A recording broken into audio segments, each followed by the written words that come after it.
സുഭാഷിതങ്ങൾ അധ്യായം 30. ആഗൂറിന്റെ സൂക്തങ്ങൾ. മാസായിലെ യാക്കയുടെ മകനായ ആഗൂറിന്റെ വാക്കുകൾ. അവൻ ഇദിയേലിനോടും യൂക്കാലിനോടും പറയുന്നു, മനുഷ്യനെന്ന് കരുതാനാവാത്ത മൂഢനാണ് ഞാൻ. മനുഷ്യന്റെ ബുദ്ധിശക്തി എനിക്കില്ല.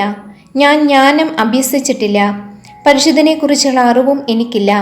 സ്വർഗത്തിലേക്ക് കയറുകയും ഇറങ്ങുകയും ചെയ്തത് ആര്? കാറ്റിനെ മുഷ്ടിയിൽ ഒതുക്കുന്നത് ആര്? സമുദ്രങ്ങളെ വസ്ത്രത്തിൽ പൊതിഞ്ഞു വച്ചിരിക്കുന്നത് ആര്? ഭൂമിയുടെ അതിരുകൾ ഉറപ്പിച്ചത് ആര്? അവന്റെ പേരെന്ത്? അവന്റെ പുത്രന്റെ പേരെന്ത്? തീർച്ചയായും നിനക്കറിയാമല്ലോ. ദൈവത്തിന്റെ ഓരോ വാക്കും സത്യമെന്ന് തെളിയുന്നു. തനി അഭയം പ്രാപിക്കുന്നവർക്ക് അവിടുന്ന് കവചമാണ്. അവിടുത്തെ വാക്കുകളോട് ഒന്നും കൂട്ടിച്ചേർക്കരുത്. അങ്ങനെ ചെയ്താൽ അവിടുന്ന് നിന്നെ കുറ്റപ്പെടുത്തും. നീ നുണയനാവുകയും ചെയ്യും. 2 കാര്യങ്ങൾ ഞാൻ അങ്ങയോട് അപേക്ഷിക്കുന്നു. മരണം വരെ എനിക്ക് അവ നിഷേധിക്കരുതേ. അസത്യവും വ്യാജവും എന്നിൽ നിന്ന് അകറ്റി നിർത്തണമേ. ദാരിദ്ര്യമോ സമൃദ്ധിയോ എനിക്ക് തരരുതേ. ആവശ്യത്തിന് ആഹാരം തന്ന് എന്നെ പോറ്റണമേ. ഞാൻ സമൃദ്ധിയിൽ അങ്ങയെ അവഗണിക്കുകയും കർത്താവ് ആരെന്ന് ചോദിക്കുകയും ചെയ്തേക്കാം.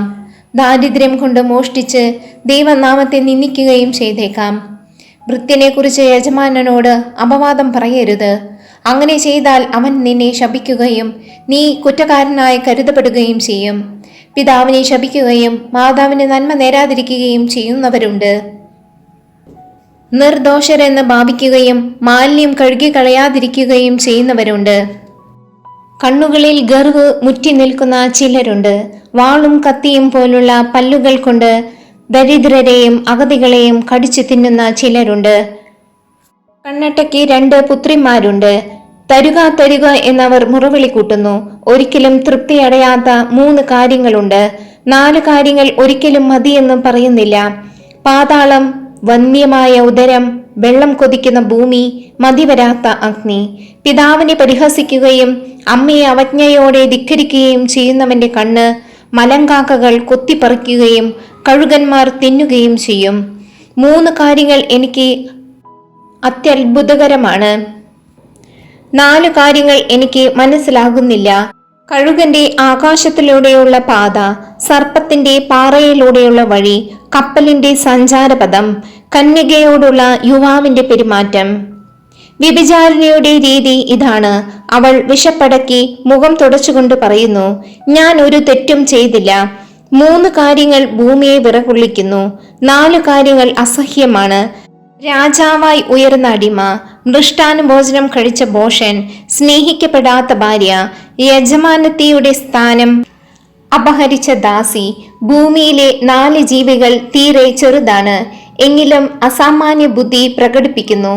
എരുമ്പിൻ കൂട്ടം എത്രയോ ദുർബലം, എങ്കിലും അവ വേനൽക്കാലത്ത് ആഹാരം കരുതി വയ്ക്കുന്നു. കുഴിമുയൽ കെൽപ്പില്ലാത്ത ഒരു കൂട്ടം, എങ്കിലും അവ പാറകളിൽ പാർപ്പിടം നിർമ്മിക്കുന്നു. വെട്ടുകിളികൾക്ക് രാജാവില്ല, എങ്കിലും അവ അണിയണിയായി നീങ്ങുന്നു. പല്ലി കയ്യിലൊതുങ്ങാനേയുള്ളൂ, എങ്കിലും അത് രാജകൊട്ടാരങ്ങളിൽ പോലും കയറി പറ്റുന്നു. 3 കൂട്ടർ കാൽവയ്പിൽ പ്രൗഢി പുലർത്തുന്നു. 4 കൂട്ടർക്ക് നടത്തത്തിൽ ഗാംഭീര്യമുണ്ട്. മൃഗങ്ങളിൽ കരുത്തേറിയതും ഒന്നിനെയും കൂസാത്തതുമായ സിംഹം, ഞെളിഞ്ഞു നടക്കുന്ന പൂവൻ കോഴി, മുട്ടാട്, സൈന്യങ്ങളെ നയിക്കുന്ന രാജാവ്. നീ നിന്നെ തന്നെ പുകഴ്ത്തിക്കൊണ്ട് ഭോഷത്വം കാട്ടുകയോ തിന്മയ്ക്ക് കളമൊരുക്കുകയോ ചെയ്യുന്നവനാണെങ്കിൽ നിശബ്ദത പാലിക്കുക. എന്തെന്നാൽ പാല് കടഞ്ഞാൽ വെണ്ണ കിട്ടും, മൂക്കിനടിച്ചാൽ ചോര വരും, കോപം ഇളക്കിവിട്ടാൽ കലഹമുണ്ടാകും. സുഭാഷിതങ്ങൾ അധ്യായം 31. ലാമുവേലിന്റെ സൂക്തങ്ങൾ. മാസാ രാജാവായ ലാമുവേലിന്റെ വാക്കുകൾ. ഇവ അവനെ അമ്മ പഠിപ്പിച്ചതാണ്. ആറ്റുനോറ്റിരുന്ന എൻ്റെ വയറ്റിൽ പിറന്ന മകനെ, എന്താണ് ഞാൻ നിന്നോട് പറയേണ്ടത്? നിന്റെ പൗരുഷവും കഴിവുകളും രാജാക്കന്മാരെ പാട്ടിലാക്കി നശിപ്പിക്കുന്ന സ്ത്രീകൾക്ക് വേണ്ടി ദൂർത്തടിക്കരുത്. അല്ലയോ ലമുവേൽ, വീഞ്ഞ് രാജാക്കന്മാർക്ക് ചേർന്നതല്ല. ലഹരി പാനീയങ്ങളിൽ ആസക്തി ഭരണാധിപന്മാർക്ക് ഉചിതമല്ല. മദ്യപിക്കുമ്പോൾ അവർ കൽപ്പനകൾ മറക്കുകയും കഷ്ടപ്പെടുന്നവരുടെ അവകാശങ്ങൾ അവഗണിക്കുകയും ചെയ്യും. ലഹരി പാനീയം നാശത്തിന്റെ വക്കിലെത്തിയവനും വീഞ്ഞ് കഠിന ദുഃഖത്തിൽ അകപ്പെട്ടിരിക്കുന്നവർക്കും കൊടുക്കുക. അവർ കുടിച്ച് ദാരിദ്ര്യവും ദുരിതവും വിസ്മരിക്കട്ടെ. മൂകരും അനാഥരുമായവരുടെ അവകാശങ്ങൾക്ക് വേണ്ടി ശബ്ദമുയർത്തുക. നീതിപൂർവം വിധിക്കാനും ദരിദ്രരുടെയും അഗതികളുടെയും അവകാശങ്ങൾ പരിരക്ഷിക്കാനും വേണ്ടി വാക്കുകൾ ഉപയോഗിക്കുക. ഉത്തമയായ ഭാര്യ. ഉത്തമയായ ഭാര്യയെ കണ്ടുപിടിക്കാൻ ആർക്ക് കഴിയും? അവൾ രത്നങ്ങളെക്കാൾ അമൂല്യയത്രേ. ഭർത്താവിന്റെ ഹൃദയം അവളിൽ വിശ്വാസമർപ്പിക്കുന്നു. അവന്റെ നേട്ടങ്ങൾ വർദ്ധിക്കുകയും ചെയ്യുന്നു. അവൾ ആജീവനാന്തം ഭർത്താവിന് നന്മയല്ലാതെ ഉപദ്രവം ചെയ്യുന്നില്ല. അവൾ രോമവും ചണവും ശേഖരിച്ച് ചുറുചുറുക്കോടെ നെയ്തെടുക്കുന്നു. അവൾ വ്യാപാരിയുടെ കപ്പലുകളെ പോലെ അകലെ നിന്ന് ആഹാര സാധനങ്ങൾ കൊണ്ടുവരുന്നു.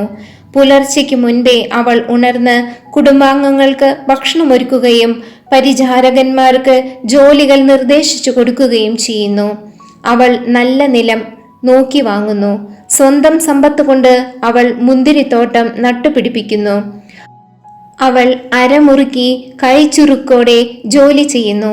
തന്റെ വ്യാപാരം ലാഭകരമാണോ എന്ന് അവൾ പരിശോധിച്ചറിയുന്നു. രാത്രിയിൽ അവളുടെ വിളക്ക് അണയുന്നില്ല. അവൾ ദണ്ടും തക്കിയും ഉപയോഗിച്ച് നൂൽ നൂൽക്കുന്നു. അവൾ ദരിദ്രർക്ക് ദാനം ചെയ്യുകയും പാവങ്ങളെ സഹായിക്കുകയും ചെയ്യുന്നു. മഞ്ഞുകാലത്ത് കുടുംബാംഗങ്ങൾക്ക് തണുപ്പേൽക്കുമെന്ന് അവൾ ഭയപ്പെടുന്നില്ല. അവർക്ക് ധരിക്കാൻ ഇരട്ട വസ്ത്രങ്ങളുണ്ട്. അവൾ സ്വയം വിരിപ്പുകൾ നിർമ്മിക്കുന്നു. മൃദുലവും ധൂമ്രവർണവുമായ പട്ടുവസ്ത്രങ്ങളാണ് അവൾ ധരിക്കുന്നത്. ശ്രേഷ്ഠന്മാരോടൊപ്പം ഇരിക്കുമ്പോൾ നഗര കവാടത്തിൽ അവളുടെ ഭർത്താവ് ശ്രദ്ധേയനാകുന്നു. അവൾ ചണവസ്ത്രങ്ങളുണ്ടാക്കി വിൽക്കുകയും അരപ്പട്ടകൾ വ്യാപാരിക്ക് എത്തിച്ചു കൊടുക്കുകയും ചെയ്യുന്നു. അവൾ കഴിവും അന്തസ്സും അണിയുന്നു.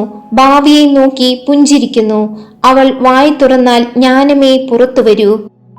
ദയാമസൃണമായ ഉപദേശം അവളുടെ നാവിലുണ്ട്.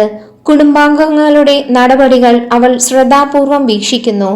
അലസതയുടെ അപ്പം അവൾ ഭക്ഷിക്കുന്നില്ല. അവളുടെ സന്താനങ്ങൾ അവളെ ഭാഗ്യവതി എന്ന് വിളിക്കുന്നു. അവളുടെ ഭർത്താവും അപ്രകാരം ചെയ്യുന്നു.